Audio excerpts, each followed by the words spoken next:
Bonjour, je suis le Père Jean-Baptiste Hédard et dans ce parcours, nous souhaiterions vous aider, nous aider à répondre à l'appel de Dieu qui, dans le livre du Deutéronome, nous invite à choisir la vie, à faire ce choix résolu pour la vie et derrière cela, pour le bonheur. Alors je voudrais commencer par une petite histoire. Une sœur de Mère Teresa, les Sœurs de la Charité, racontait qu'à l'occasion d'une fête de Noël, elles s'échangeaient entre elles des tout petits cadeaux. Ça pouvait être des aiguilles pour tricoter, un dé à coudre, des choses toutes simples du quotidien qui seraient utiles à l'une à l'autre, mais que de ces échanges ressortait une très grande joie. Et c'est là quelque chose qui est particulièrement intéressant. D'où vient cette joie? Cette joie, elle vient de deux choses. Elle vient d'un don qui est fait et de quelque chose qui est reçu. Et voyez-vous, cette joie nous dit que le bonheur de l'homme se trouve dans le fait d'être capable de donner, mais aussi d'être capable de recevoir, ou plutôt de pouvoir faire l'objet d'un don, d'un cadeau. Être capable de recevoir, être capable de donner.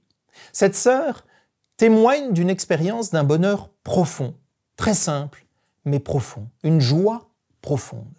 Et voyez-vous, bonheur et joie sont liés. La joie, qu'est-ce que c'est? C'est une émotion, un sentiment qui naît en nous lorsque nos besoins fondamentaux, profonds, sont comblés.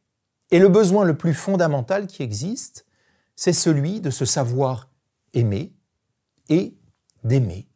Ce mouvement intérieur qui nous habite, cet appel intérieur qui nous habite. Parce que voyez-vous, Dieu nous a destinés, nous a appelés au bonheur. Tout ce que nous faisons, tous les choix que nous posons sont déterminés, parfois de manière un peu lointaine, mais par cet appel au bonheur. Même les mauvais choix. Ça vous semble étrange, même le péché. Le péché est toujours le choix d'un bien partiel. Erroné parce qu'on oublie un bien plus large. Je vais me ruer sur la plaquette de chocolat et je vais oublier le bien plus large qui est celui de ma santé pour goûter un bonheur fugace, celui du goût du chocolat. Vous transposerez facilement sur d'autres exemples, j'en suis certain. Ce désir profond qui est en nous est la trace d'une vocation, d'un appel de Dieu. Il nous veut heureux, il nous veut habiter par cette joie. Et voyez-vous, c'est dans cette capacité à donner et à recevoir que se vit cette joie.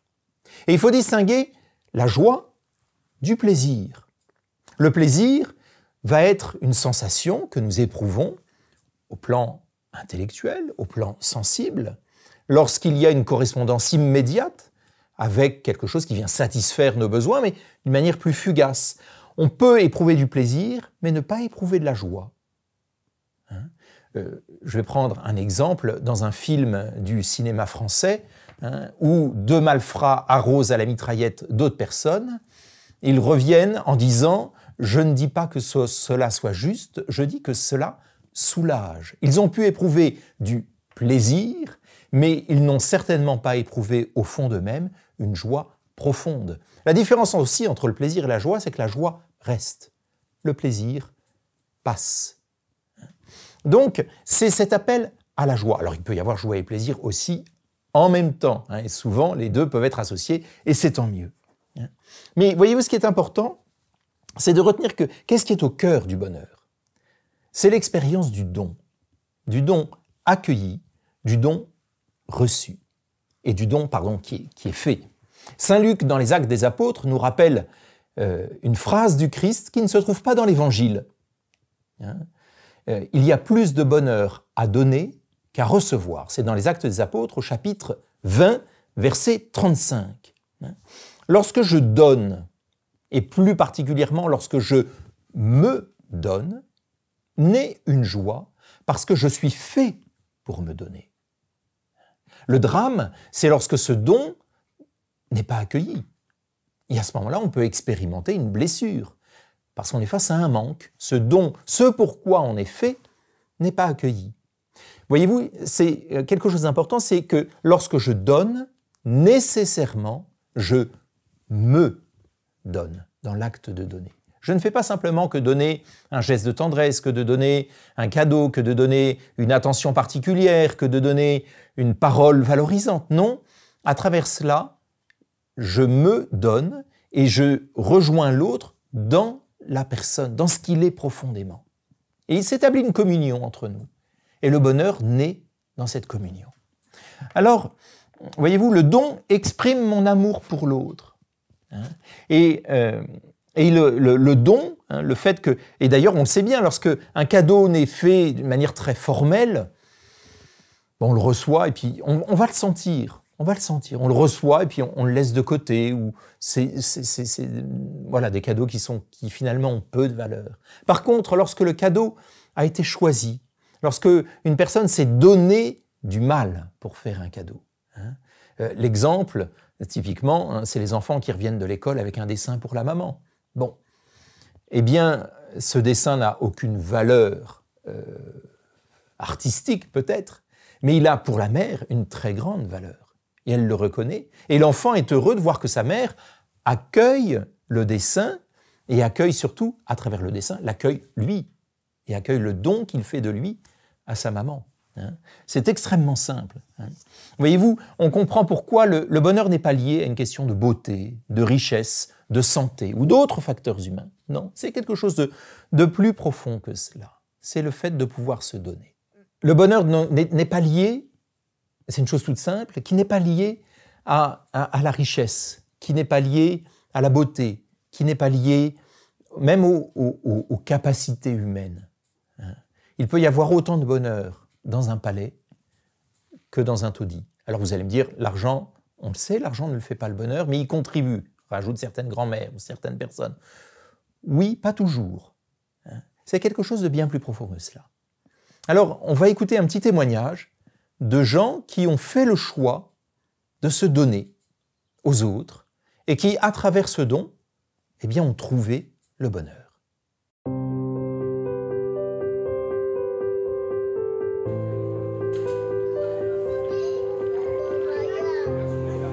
La preschool a été ouverte en 2013 et dès l'ouverture de cette école, c'est un coopérant Filiesco, un volontaire Filiesco qui est venu ouvrir pour gérer. Et moi de ce là, je suis le 3e et je serai bientôt remplacé par un 4e. Donc il y a une très belle continuité dans la mission entre les différents volontaires Filiesco qui chacun apportent leur pierre à l'édifice.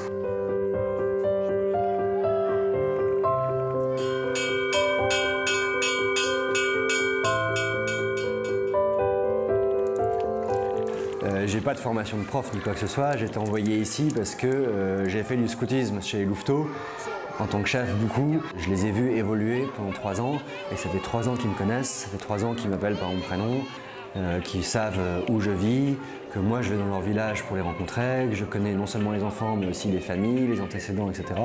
Donc oui, on s'attache énormément aux enfants et ça va être triste en partant.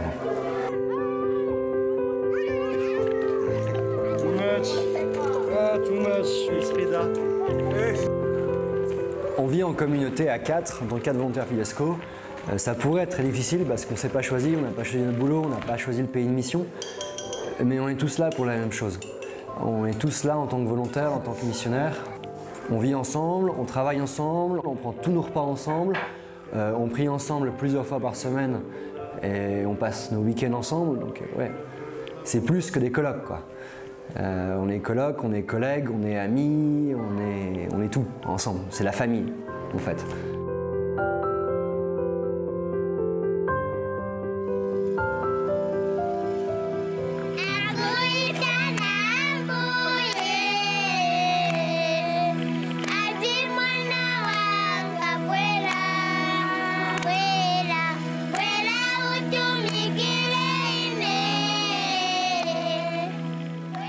On est tellement différents au niveau de la culture qu'on peut toucher du bout du doigt la façon dont ils interprètent les choses, la façon dont ils interprètent la vie, mais sans jamais complètement comprendre et intégrer leur modèle culturel. Et donc on essaye de s'adapter, on essaye de jamais bouleverser parce qu'on n'est pas là pour changer les habitudes, on est là pour être avec. Donc c'est plutôt à nous de monter à leur niveau, d'une certaine façon, et de nous mettre, en dire ok, ils vivent ça, ça et ça, donc il faut que je m'adapte à ce qu'ils vivent.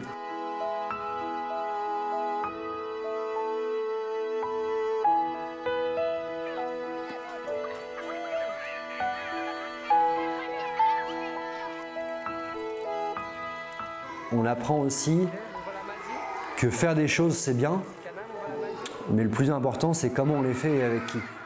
J'ai apporté des bureaux, j'ai apporté du matériel scolaire, j'ai essayé d'apporter de nouvelles méthodes pédagogiques, mais au final, tant qu'on ne prend pas un temps avec les professeurs pour discuter pendant un cours de récréation, aller de temps en temps s'inviter chez eux en disant bah, aujourd'hui je viens manger avec toi, on n'avance à rien.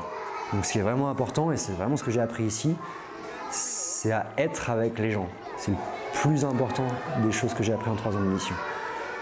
Ouais. Changer ta façon d'être, la façon de faire, elle suit, peu importe.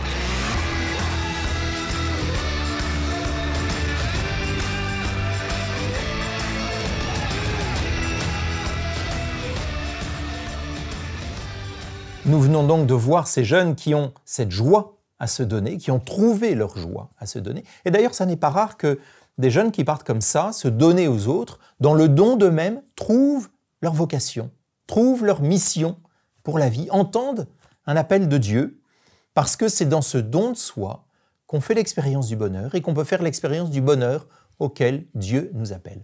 Alors je voudrais vous proposer un petit exercice tout simple. Vous allez, si vous le voulez bien, faire mémoire de 5 grands moments de bonheur. Je n'ai pas dit de plaisir, j'ai dit de bonheur. Ça peut être des choses toutes simples. Une fête en famille, un temps avec des amis, etc. Et d'entrer dans pourquoi est-ce que ça vous a rendu heureux? Qu'est-ce que ça a rejoint en vous? Qu'il y ait dans ces 5 exemples des lieux où vous avez reçu, des moments où vous avez reçu, puis peut-être des moments aussi où vous avez donné, pour décrypter, pour goûter ce bonheur et goûter et repérer comment c'était lié au fait de donner et de recevoir. Ça, c'est le petit exercice. Et puis, comme prière, eh bien, je voudrais vous inviter, en faisant mémoire de ces 5 éléments, de prier la prière de la Vierge Marie, le Magnificat, où Marie fait mémoire de ce qu'elle a reçu de Dieu, cette miséricorde infinie, cette bonté, cette bienveillance, et rend grâce à Dieu pour ça, parce que c'est lui, finalement, puisque c'est lui qui a gravé en nous cet appel au bonheur, c'est lui qui est la source du bonheur et qui peut nous conduire vers celui-ci.